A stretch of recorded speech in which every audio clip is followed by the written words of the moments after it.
Attention, ce que vous allez dans cette vidéo va vous choquer à fond. Abonnez-vous immédiatement à Afrique Décryptée et activez la cloche pour ne rien rater de ces vérités explosives. Rien du tout, il ne se passera rien. Il va y avoir un saupoudrage. Appelez ça remaniement, réajustement, comme vous voulez, il ne se passera rien. Mais on voit très bien qu'il y a des leaders politiques qui ont commencé à jouer le jeu, et ainsi de suite. Pour moi, ce n'est pas très sain. Des jeunes Camerounais qui ont refusé de suivre ce discours. Et ils se sont mis tout seuls en difficulté. 1985 personnes ont été interpellées. Ces jeunes-là sont poursuivis pourquoi? Les infractions, c'est quoi? Défaut de CNI, rébellion en bande. Cameroun, janvier 2026. Les vœux au président. La cérémonie traditionnelle. Les poignées de main protocolaires. Mais cette année, quelque chose a changé. Pour certains, c'était peut-être la dernière poignée de main. Car pendant que les uns présentaient leurs vœux, d'autres comparaissaient. Tribunal militaire de Yaoundé. Les premiers procès post-électoraux. La répression commence. Vœux d'un côté. Procès de l'autre. Deux cérémonies. Une seule réalité. Le climat post-électoral est glacial. Aujourd'hui, nous documentons ces deux événements. Les vœux officiels et les procès silencieux. Cameroun, janvier 2025. Entre protocole et répression. L'histoire commence maintenant. Active la cloche de notification pour ne rien rater de l'actualité du Cameroun. Quand ne ralentit pas l'activité gouvernementale. Trop de réflexion tue l'action. Moi, j'ai envie de dire à mes jeunes companélistes en face, il ne se passera rien. Rien du tout, il ne se passera rien. Il va y avoir un saupoudrage. Appelez ça remaniement, réajustement, comme vous voulez, il ne se passera rien. Parce que C'est tellement sceptique. non, il va y avoir un ou deux visages nouveaux. Mais n'oubliez pas que dans la situation où nous sommes aujourd'hui, je crois qu'il doit manquer 3 ou 4 membres du gouvernement qui sont décédés au parti. Le président de la République n'a pas pu procéder à leur remplacement pour les raisons qui sont celles que nous n'arrêtons pas de constater depuis le début de cette émission. D'abord, premièrement, il faut trouver quelqu'un, une personne qui corresponde un peu à ses propres calculs. Tout à fait, à ses propres calculs, son état d'esprit. Voilà, donc c'est compliqué déjà. Bien. Là, aujourd'hui, vous allez demander à un monsieur qui a 93 ans, bientôt 94, et qui risque d'en avoir 100 au pouvoir, d'aller rechercher des gens. Il dit jeunes et des femmes. Donc si c'est des femmes, ce sera forcément des jeunes. Pour aller leur demander de venir travailler avec lui dans un environnement qui lui sera étranger ou parfois inhospitalier. Je suis désolé, je ne veux pas personnaliser les choses, mais moi je veux dire que moi si j'étais le président de la République, si je veux interroger, bien que j'ai beaucoup de sympathie, beaucoup d'amitié pour monsieur le maire, je ne suis pas sûr qu'il corresponde. Les ministres qu'il a ne peuvent pas avoir, il n'attendra pas, il attendra de monsieur Atemengue qu'il ait une discipline de pensée, d'action, de propos. Quelqu'un qui est en mesure un jour de dire que bon, je pense que tel ministre a fait telle ou telle chose. Vous pensez vraiment que le président de la République puisse s'accommoder d'une situation nouvelle qu'il n'a jamais connue de toute sa vie et à un âge où il n'a plus la possibilité de se régénérer, de se renouveler? J'en doute énormément. Et la deuxième chose, quand lui-même il appelle encore, je vous dis, je suis entièrement d'accord. Moi je souscris, je signe à demain votre projet. J'ai d'ailleurs fait une petite tribune en indiquant que plutôt qu'un nouveau gouvernement, moi c'est une nouvelle gouvernance que je voulais. Je suis entièrement d'accord, je vous dis entièrement, monsieur le maire, avec vous. Seulement je ne partage pas votre optimisme. Parce que des intérêts personnels, des intérêts de secte, des intérêts particuliers se sont figés. Chaque fois que je viens à vos invitations, je fais la différence qu'il y a entre la volonté politique et la capacité politique. Peut-être que la volonté politique du président de la République n'est pas contestable, mais sa capacité politique qu'il peut avoir à défaire ce que lui-même a fait et qui a fini par se kératiniser pendant 43 ans, où les gens ont eu besoin de fonctionnement mauvais pour arriver à se maintenir, à se stabiliser. Comment va-t-il faire pour arriver et dire que la décentralisation, vous pensez que ça ne lui fait pas plaisir de la mettre en place? Sauf qu'en mettant en place la décentralisation, il enlève à des gens des rentes de pouvoir qui sont toujours là aujourd'hui. Ils sont là, il a donné au dernier au moins 7 ans de présence pendant lesquels ils ont tout verrouillé. Ils se tiennent les uns les autres par la barbichette. Vous pensez qu'un jour, du jour au lendemain, comme ça, parce que le président fait un discours, il va dire, monsieur le maire, je vous assure que je voulais partager votre optimisme. Mais ce pays, tel que je le vois depuis longtemps, je suis extrêmement sceptique. Il y aura un peu de saupoudrage pour faire semblant, pour faire genre. Mais quand vous dites, on va nommer, moi je veux des ministres, s'il dit que j'ai envie de modifier, je voulais voir une jeune personne nouvelle qui a fait ses preuves, soit sur le terrain électoral politique, soit éventuellement sur le terrain technique, comme ministre de la Justice, comme ministre de la Défense, comme les ministres régaliens, pas le ministre de l'élevage, la faune, la fleur de l'industrie. Voilà, qu'on va prendre des gens comme... Vous serez aussi content de voir candidat à l'élection présidentielle, président de parti dans le gouvernement aussi. Pardon? Certains candidats à la dernière élection. Oui, bon, ça c'est une dimension autre chose, une dimension politique. Moi-même, je l'appelle de mes voeux. Je voudrais que le Cameroun se réconcilie, au moins autour de... Voilà. Mais ça ne doit pas se faire de manière sournoise. C'est-à-dire, si le chef de l'État avait dit après son investiture et tout ça. J'ai pris acte de ceci. Je vais ouvrir comme ça là, en direction des formations politiques et tout ça, ça se comprend. Mais on voit très bien qu'il y a des leaders politiques qui ont commencé à jouer le jeu et ainsi de suite. Ce n'est pas, pour moi, c'est pas très sain. Il ne suffirait pas simplement de nouvelles parce que cela, s'il fait une ouverture, ça signifie qu'il tient compte aussi des désirs, des objectifs de ces leaders qu'il associe à sa gouvernance. C'est ça qui peut permettre de renouveler un peu la pensée politique. Un petit mot, c'est que nous avons une étape qui arrive. Si les choses... Attendez, ce que je viens de vous montrer n'est que la partie visible de l'iceberg. La suite va vous laisser sans voix. Vous et moi, vous n'êtes pas prêts pour ce qui arrive. Si les choses ne se passent pas bien, la question des jeunes, des femmes, le double scrutin qui arrive dans quelques mois, ça va être encore plus compliqué. Allez, on prend donc cet élément qui va nous conduire au prétoire. Il y avait une centaine de détenus de la crise post-électorale qui sont passés pour la deuxième fois au tribunal militaire qui malheureusement a renvoyé l'affaire au mois prochain. On prend ce compte rendu d'audience et on revient sur le plateau. Dans ces camions, 142 personnes inculpées dans le cadre des tensions post-électorales, appelées à la barre pour la seconde fois ce 8 janvier. Depuis leur mise en détention à la prison centrale de Kondengui, les chefs d'accusation à leur encontre, selon les cas, sont attroupement, propagation de fausses nouvelles, rébellion, défaut de CNI, entre autres. C'est là que se noue la ligne de défense. Après avoir démontré comment le tribunal militaire ne pouvait pas être compétent pour connaître ces affaires et solliciter en même temps la mise en liberté d'office, le ministère public a cru devoir ne pas requérir et a sollicité le report de la cause.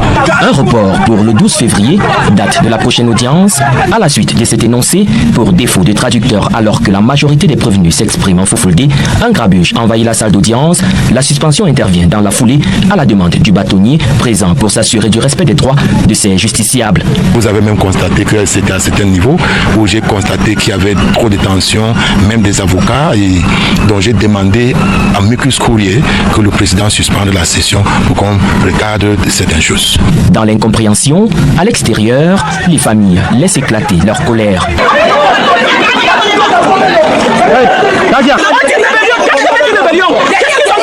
Une fois toutes les affaires au rôle vidé et le renvoi prononcé, Éric Mba fait le constat amer d'une certaine lenteur de la part de la justice, encore que les cas de flagrant délit doivent s'accommoder de célérité. Depuis octobre et on est en janvier, ce n'est pas du tout normal. Et en plus que c'est en matière de flagrant délit. Flagrant délit, c'est on t'arrête aujourd'hui et le lendemain, vous êtes devant le juge d'instruction et après 2 jours, vous êtes devant là-bas. Donc là, c'est lent. La défense est dans une logique de plaider l'exception d'incompétence qui jusqu'ici n'est pas gagnée. Les prévenus repartent comme ils sont arrivés, séparés de leurs familles qui doivent encore attendre leur libération.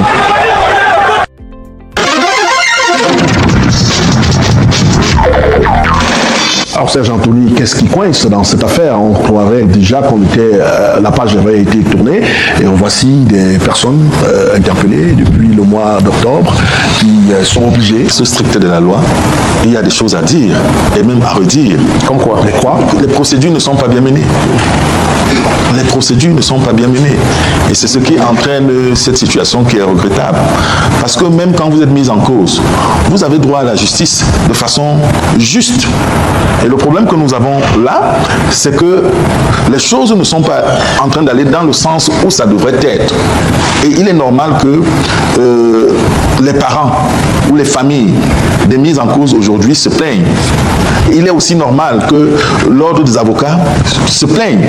Maintenant, quand on a fini de le dire, cette question me préoccupe davantage et m'interpelle aussi et interpelle l'ensemble des Camerounais. Parce que nous arrivons à une situation qu'on aurait pu éviter. Étant donné que, bien avant cette élection présidentielle, parce que c'est ça le nœud gorgien, il avait été dit, il avait été prôné, il avait été appelé à ce que nous soyons tous des vecteurs et des acteurs de paix. Il y a des Camerounais, des jeunes Camerounais, qui ont refusé de suivre ce discours. Et ils se sont mis tout seuls en difficulté. 1985 personnes ont été interpellées. Ça. L'État qui est responsable du préjudice causé à la suite doit rester ferme, encore que ça avait été dit. Il y a eu des sorties du ministre de l'administration territoriale, restez chez vous. Ça m'a été paraphrasé. Pour ceux qui veulent pleurer, pleurez dans vos chambres. Mais les gens n'ont pas suivi parce que les gens avaient un autre agenda. Mais quand l'heure de la justice aussi arrive, et surtout l'heure de notre justice qui a beaucoup de manquements, on s'en plaint. Parce qu'il faut le dire, ça ne travaille pas bien au niveau de la justice au Cameroun. Les gens se plaignent des procédures et même des jugements sur tous les domaines. Et qu'il y a des Camerounais qui ont quand même choisi de prendre le risque d'aller défier l'État. Et aujourd'hui, on est obligé d'aller chercher ceux-là qui aiment se mettre en avant de façon populiste, permettez-moi de le dire comme ça, un certain ordre d'avocats. Voilà, pour juste... Non, moi je crois que, en réalité, face à une telle situation qui a été dommageable pour notre pays, parce qu'il y a des opérateurs économiques qui ont perdu beaucoup d'argent, il y a des vies qui ont été arrachées brutalement à leur famille, chacun doit assumer, mais bien plus, parce que il y a aussi la question de la morale publique, il y a la question aussi de la responsabilité publique. Je crois que l'une des choses qui serait mieux indiquée à faire, et dont moi je conseillerais même aussi des avocats de conseiller à leurs clients quelquefois, c'est que face à ce type de situation, on peut aussi demander pardon à l'État. Ces gens-là, ils n'ont pas été arrêtés parce qu'ils n'ont rien fait. On a bien vu des camions militaires être incendiés, des boutiques être cassées. Qui paye la facture? Et c'est le résultat de la facture. Là maintenant. Et j'aimerais dire aux jeunes Camerounais, parfois quand nous allons agir dans l'espace public, pour des questions politiques et politiciennes, souvenons-nous souvent que nous sommes des responsables de famille, que nous sommes des employés quelque part, que nous sommes des parents d'enfants, que nous sommes des étudiants qui devrions assurer leur lendemain en allant à l'école ou à l'université. Quelquefois, les gens oublient tout cela et ils se retrouvent en difficulté et c'est compliqué. Et moi, ça me peine. Parce que les jeunes qui sont là-bas, la moyenne, c'est entre 20 ans et 30 ans. La moyenne. Et ça fait mal. Ça dérange. Moi qui suis un jeune, je me sens très mal à l'aise. Et moi, je plaide aujourd'hui pour que le chef de l'État, dans sa magnanimité habituelle, puisse voir ce qu'il y a lieu de faire pour ces jeunes, pour toutes ces personnes qui sont incarcérées, quitte à leur donner une deuxième chance. Le ministre de l'administration territoriale avait déjà permis que l'on puisse élargir, avec l'accord du chef de l'État, 615 jeunes, si on peut aller au bout de cela et retrouver une sérénité dans les familles, dans le Cameroun en général, pour moi, ce serait bien. Alors, Christophe Bobrikon, vous qui suivez au quotidien ces affaires au niveau des tribunaux, est-ce qu'on aurait pu se passer de ce taux 3, on va voir? Bon, pour répondre à votre question, il faut d'abord revenir sur les faits. Peut-être qu'il n'a pas suivi le reportage. Ces jeunes-là sont poursuivis pourquoi? Les infractions, c'est quoi? Défaut de CNI, rébellion en bande, propagation de fausses nouvelles. Aucun d'eux n'est poursuivi pour vol, pour destruction, pour assassinat. C'est ça. Et ça, il y a un terrible décalage entre le narratif du politique qui vient dire ils ont cassé, ils ont fait ceci. Je ne parle pas de narratif, c'est des faits. Non, c'est pas des faits. On a vu bien que c'était cassé. C'est pas des faits. Je vous dis, c'est pas des faits. S'il y a des gens qui ont cassé, on interpelle ceux-là. On les poursuit pour ces faits-là. Pour le moment, ceux qui étaient devant le tribunal militaire de Yaoundé ne sont pas concernés par cela. Ni vol, ni destruction, ni assassinat, ni meurtre, ni rien. Ni détention d'armes. C'est très violent ce que notre État fait vis-à-vis de sa jeunesse, avec un discours parfois trompeur, menteur volontairement. Pourquoi voulez-vous que ce soit le ministre de l'administration territoriale qui vienne parler des questions judiciaires, qui vienne parler de la manière? Pourquoi voulez-vous que ce soit comme ça? Est-ce que nous voulons que la gestion de l'État soit réorganisée, améliorée et tout ça? On ne peut pas continuer à applaudir ce type de sortie-là. Comment peut-on partir des situations où des personnes ont été arrêtées à la demande de l'autorité administrative pour qu'on mêle la justice? Et quelle justice? Le tribunal militaire. Et pourquoi? Non, l'autorité administrative gère l'ordre public. Il gère les questions, bien sûr, mais il ne gère pas la justice. Je suis d'accord. Ne faisons donc pas d'amalgame. Ça signifie donc que dans certaines circonstances, lorsque les faits le commandent, l'autorité administrative peut dire je prends telle mesure conservatoire. Il s'arrête là. S'il y a des actes qui ont été commis et qui méritent que des personnes soient jugées, soient punies pour les actes que ces personnes ont posés, on n'a même pas besoin de venir spéculer, et ainsi de suite, parler de magnanimité ici. Parce qu'on fait un mélange de beaucoup de choses. Vous savez, ce jour-là, il y a un jeune qui s'est révolté lorsqu'on a renvoyé l'affaire. Vous savez ce qu'il a dit? Il a dit, enfin, ce qu'on a dit, qu'on a appris par la suite, c'est quelqu'un qui a été arrêté, c'est un boucher qui a été arrêté au niveau de son comptoir, à Mokolo. Il a été arrêté, il a été interpellé au niveau de son comptoir. Il allait casser qui à ce moment-là? Lorsqu'on suit ce discours emphatique sur ce que les personnes ont fait. Non, je pense qu'il faut restituer les choses. Vous savez, en matière pénale, la responsabilité est toujours individuelle. Punissez quelqu'un, enfin, et d'ailleurs, il faudrait attendre que la justice punisse.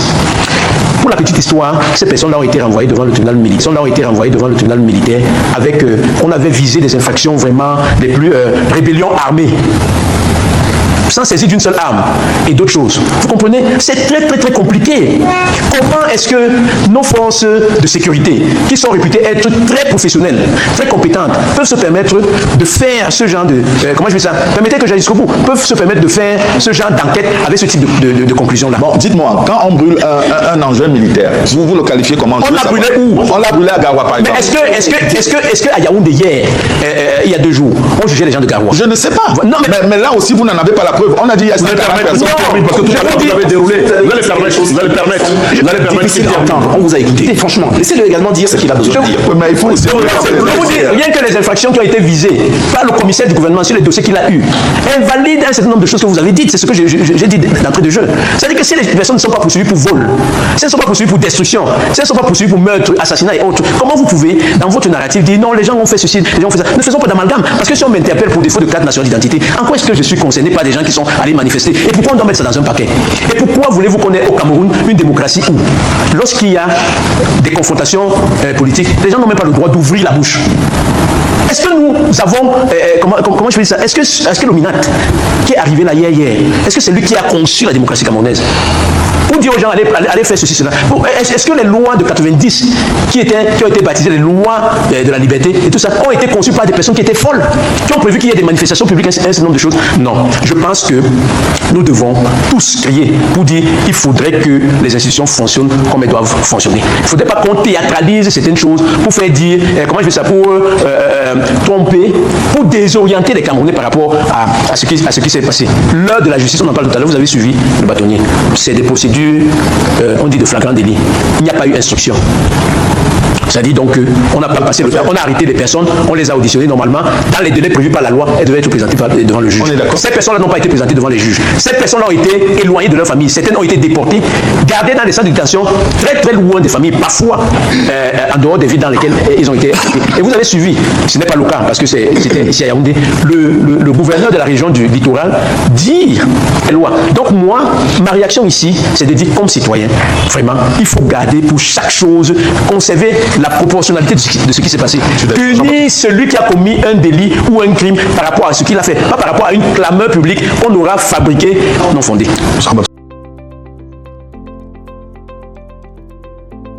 Voilà, mesdames et messieurs, c'est tout aujourd'hui. Abonnez-vous dès le moment si ce n'est pas encore fait et activez la cloche. À très bientôt et restez vigilants. Voilà. Janvier 2026. D'un côté, les vœux au président. Sourire. Poignée de main. Protocole. De l'autre, le tribunal militaire. Silence. Procès express. Répression. De Cameroun. Celui des cérémonies officielles. Et celui des tribunaux militaires. Pour certains, c'était la dernière poignée de main. Demain, seront-ils dans la salle d'audience? Une question qui hante. Alors maintenant, vous. Ce double visage du Cameroun. Que vous inspire-t-il? Commentez votre ressenti. Index revers pointant vers le bas blanc. Si ce documentaire vous a éclairé, likez. Rejoignez nos abonnés pour l'actualité. Camerounaise complète, celle qu'on voit. Et celle qu'on cache. Activez la cloche, car l'histoire continue. Ici Afrique décryptée, on montre tout. Les cérémonies. Les procès. Le Cameroun, dans sa réalité totale. À très bientôt.